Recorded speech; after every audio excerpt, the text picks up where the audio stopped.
बिस्मिल्लाहिर्रहमानिर्रहीम।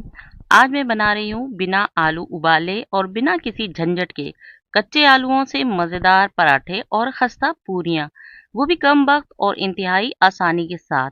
आप भी बड़े आराम से इसे अपने घर में बना सकते हैं।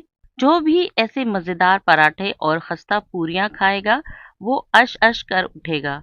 इसे घर में आसानी बनाने के लिए मेरी पूरी वीडियो को देखें ताकि कोई अहम स्टेप आपसे रह ना जाए।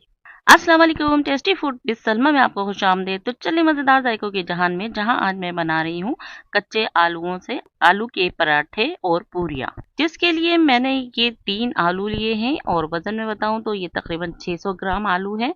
अब इन आलूओं को मैं छील लूंगी। आलूओं को छीलने से पहले आप इसे अच्छी तरह से धो लें ताकि इसकी मिट्टी वगैरह अच्छी तरह साफ हो जाए। ये देखिए आलूओं को मैंने छील लिया है। उसके बाद हम आलू को छोटे छोटे टुकड़े में कट कर लेंगे और प्याज है जो कि 2 अदद है, इसे भी मैंने छोटे छोटे टुकड़ों में कट कर लिया है। अब इस प्याज, आलूओं और दूसरी चीजों को हम एक मिक्सी के जार में डाल देंगे। लहसुन की कलियां हैं जो कि 8 से 9 अदद है और अदरक का 2 इंच का टुकड़ा है और हरी मिर्चें 6 अदद है। हरी मिर्च आप अपने टेस्ट के मुताबिक डालें। और ये है हरे धनिया की डंडियाँ जो कि 15 से 20 अदद है। हरा धनिया की मैंने पत्तियां निकाल ली थी और ये डंडियाँ वो डंडियाँ हैं। अब उसके बाद मैं इसे ग्राइंड कर लूंगी और इसमें मैंने पानी बिल्कुल भी नहीं डाला है और अगर आपको ज़रूरत हो तो आप 1 से 1.5 चमचा इसमें पानी डाल सकते हैं और आप इसकी कंसिस्टेंसी देखें। उसके बाद मैंने इसमें 1 चाय के चम्मच पीसी लाल मिर्च भर के डाल दिया है, आधा चाय के चम्मच इसमें हल्दी पाउडर, 1 चाय का चम्मच कुटी हुई मिर्च डाल दी है, कुटी हुई धनिया 1 चाय का चम्मच, कुटा हुआ जीरा 1 चाय का चम्मच, नमक आधा चाय का चम्मच और अजवाइन ये 1 चाय का चम्मच है और कसूरी मेथी ये 1 खाने के चम्मच है। उसके बाद अब मैं इसमें एक स्पेशल मसाला डालूंगी जो कि आलूओं के पराठे और पूरियों को चार चांद लगा देंगी और वो है मैगी का चटपटा मसाला। उसके बाद हम इस बैटर को बहुत अच्छी तरह से मिक्स कर लेंगे और मिक्स करने के बाद अब इसके अंदर मैंने हरे धनिया की पत्तियां डाल दी हैं जो कि हस्बे ज़रूरत है, आप अपने हिसाब से डाल लें। मुझे तो हरा धनिया बहुत पसंद है तो मैं बहुत ज़्यादा ही डालती हूँ धनिया। और उसके बाद अब हम इसमें 1 कप आटा डाल देंगे और साथ ही मैंने 1 कप सूजी का डाला है और अब हम इस बैटर को अच्छी तरह से मिक्स करेंगे। हमें एक आम जिस तरह हम घर में रोटियां बनाते हैं उस तरह का आटा गूंदना है। और अब मैंने 1 कप आटा और लिया है और थोड़ा थोड़ा करके हम इसे डालते रहेंगे और जब तक ये हमारे स्मूथ सी डो ना बन जाती है हम इसमें आटा डालेंगे। और तकरीबन आटा मैंने इसके अंदर 2 कप लिया है। 2 कप आटे में हमारा बहुत अच्छा सा स्मूथ सा डो बन गया है। ये हमारे डो तैयार है और अगर आटे का वजन मैं बताऊं तो ये हाफ केजी आटा है तकरीबन। अब उसके बाद मैंने इसे ढककर 15 मिनट के लिए रेस्ट में रख दिया है और 15 मिनट के बाद अब हम अपने पराठे तैयार करेंगे। ये देखिए ये थोड़ी-सी और फूल गई है क्योंकि इसके अंदर सूजी है तो सूजी पानी को एब्ज़ॉर्ब करता है। अब उसके बाद एक बार फिर हम इस डो को बहुत अच्छी तरह से नीट करेंगे। ये देखिए इस तरह से हमने इसे नीट कर लेना है। अब उसके बाद आप अपने पसंद के मुताबिक आप जितना बड़ा पराठा बनाना है, आप इतनी बड़ी ही पेड़े लेंगे। उसके बाद मैंने इस बोर्ड पर मैदा डस्ट किया है और अब हम इस पेड़े को अच्छी तरह से बेलेंगे। ये देखिए इस तरह से हमें इसे बेल लेना है। ये बहुत आसानी से और झटपट बन जाने वाले पराठे की रेसिपी है।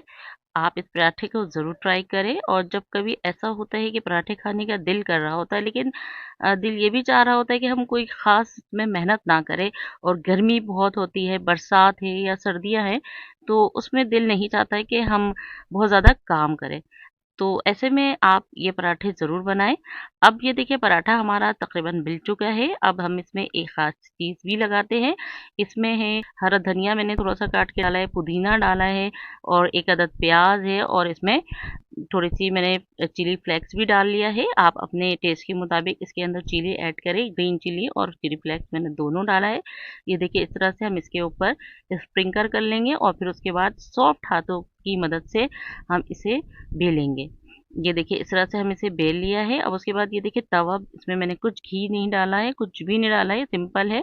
और अब मैं इस तरह से इस रोटी को उठाऊँगी और हम पहले जो है ये प्याज़ वाला हिस्सा डालेंगे। ये देखिए इस तरह से हमें डालना है और उसके बाद हम इसे तकरीबन 1 मिनट तक इसी तरह रहने देंगे और जब ये ट्रांसपेरेंट होना शुरू हो जाएगा तो हम इसे पलट देंगे। ये देखिए इस तरह से हमने पलट दिया है। एक साइड ये बहुत अच्छी तरह से तकरीबन तैयार हो गया क्योंकि हमें अब दूसरे दफ़ा इसे फ्राई करना है। और अब ये देखिए इस तरह से हम इसमें थोड़ा-थोड़ा घी लगाकर इसे फ्राई कर लेंगे। अच्छा, अगर आपने घी नहीं लगाना है या ऑयल नहीं डालना है, आप अगर सादा पराठा भी खाना चाहते हैं तो आप बिल्कुल इसको सेक कर उतार लें और फिर इसके ऊपर मक्खन रख कर भी आप खा सकते हैं। उससे भी बहुत अच्छा इसका टेस्ट आता है और बहुत ही ज़बरदस्त और टेस्टी ये बनता है। लेकिन आपको तो पता है आलू के पराठे हों या पूरियाँ हों, ये सब चीज़ें गरम-गरम ही बहुत अच्छी होती हैं। तो आप जब भी इसे बनाएँ तो इसे गरम-गरम सर्व करें तो इसका मज़ा दुबाला हो जाएगा। ये देखिए इस तरह से हम अच्छी तरह से इसे फ्राई कर लेंगे। बहुत अच्छी तरह से हमारा पराठा अब फ्राई हो चुका है। देखिए मैं आपको दिखाती हूँ ये कितना अच्छा और ज़बरदस्त लगता है। यकीन करें जब आप इसे खाएँगे तो इसके अंदर जो प्याज़ है ना, तो ये बहुत क्रंची सा लगता है। इसी तरह हम सारे पराठों को बना लेंगे।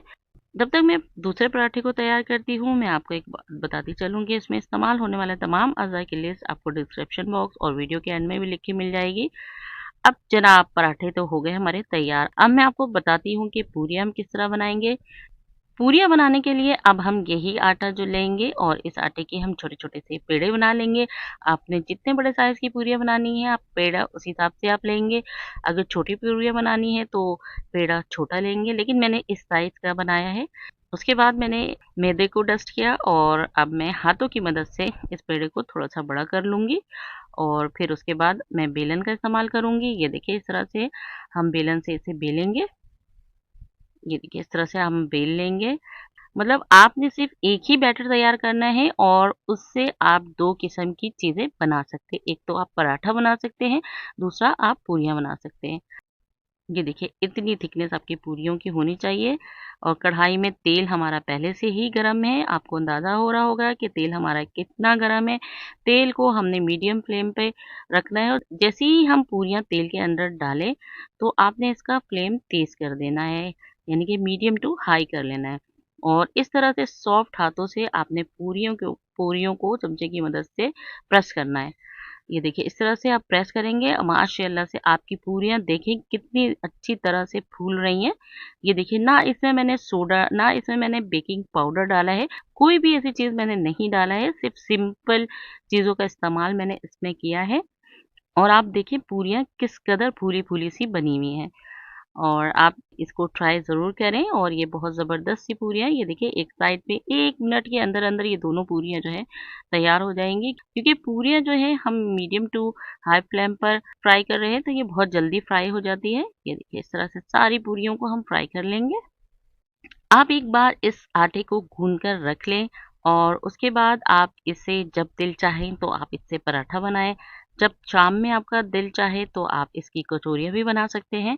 तो ये बहुत ही अच्छी और आसान रेसिपी है। तो आप ज़रूर इसे अपने घर पे ट्राई कीजिएगा। अपनी फैमिली एंड फ्रेंड में इसकी रेसिपी शेयर भी कीजिएगा। ये देखिए हमारे पराठे ज़बरदस्त से माशाल्लाह कितने अच्छे लग रहे हैं। अब मैं आपको दिखाती हूँ। आप इसको किसी भी चटनी के साथ खा सकते हैं। दही की चटनी के साथ खा सकते हैं। दही के साथ भी आप इसे खा सकते हैं। आप चाय के साथ भी इसे खा सकते हैं। आप जिस तरह चाहें आप उसे सर्व कर लें। ये देखिए पूरी भी हमारी कितनी फूली हुई है और ये देखिए आपको अंदाज़ा हो रहा होगा कि ये कितनी ज़बरदस्त बनी हुई पूरियाँ हैं। खस्ता और बिल्कुल सॉफ्ट। बहुत ही आसानी से बन जाने वाली ये पूरी आप ज़रूर ट्राई कीजिएगा। अगर आपको मेरी वीडियो पसंद आई है तो मेरी वीडियो को लाइक, शेयर और चैनल को सब्सक्राइब ज़रूर कर लें। अच्छा अब इजाज़त दें, खाएँ पिएँ और मज़े करें। अपना और अपनों का ख़्याल रखें और मुझे दुआओं में याद रखें। अस्सलाम वालेकुम।